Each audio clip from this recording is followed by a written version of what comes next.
हूँ संतोष कुमार बेहुरिया समिति सभ्य संघर संपादक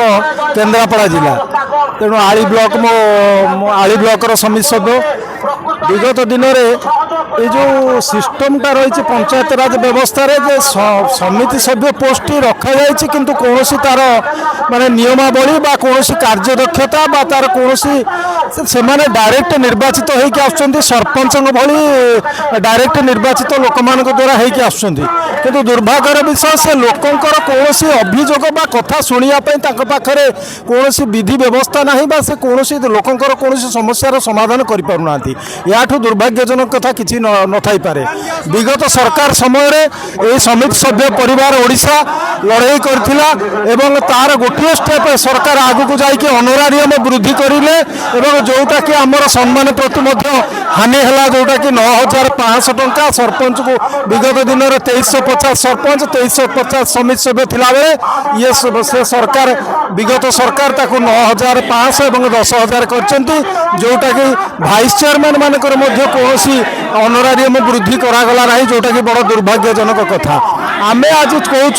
जे भाई जदि तुम आमको उपयुक्त न्याय न दे पार्छ ताले ये पदवी के उच्छेद करके जो चेयरमैन आमको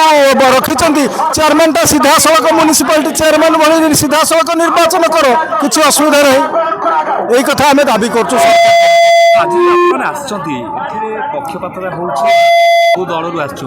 बीजेपी बीजेडी कांग्रेस अच्छा ना केवल गोटे दलर लोक नहीं भाई आम हूँ गोटे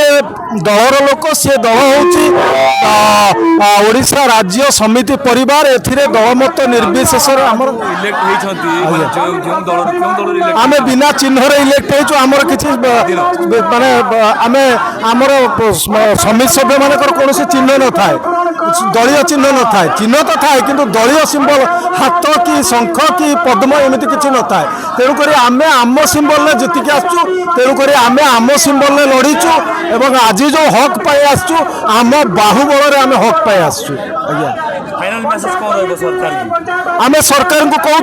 जे अनुरोध करूँ दया करके आमको सम्मान दियो आमको उपयुक्त सम्मान दियो लोकों को जो आम प्रतिश्रुति लेके आसु आमको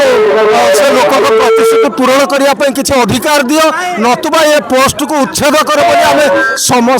सरकार को विनम्र निवेदन करूँ।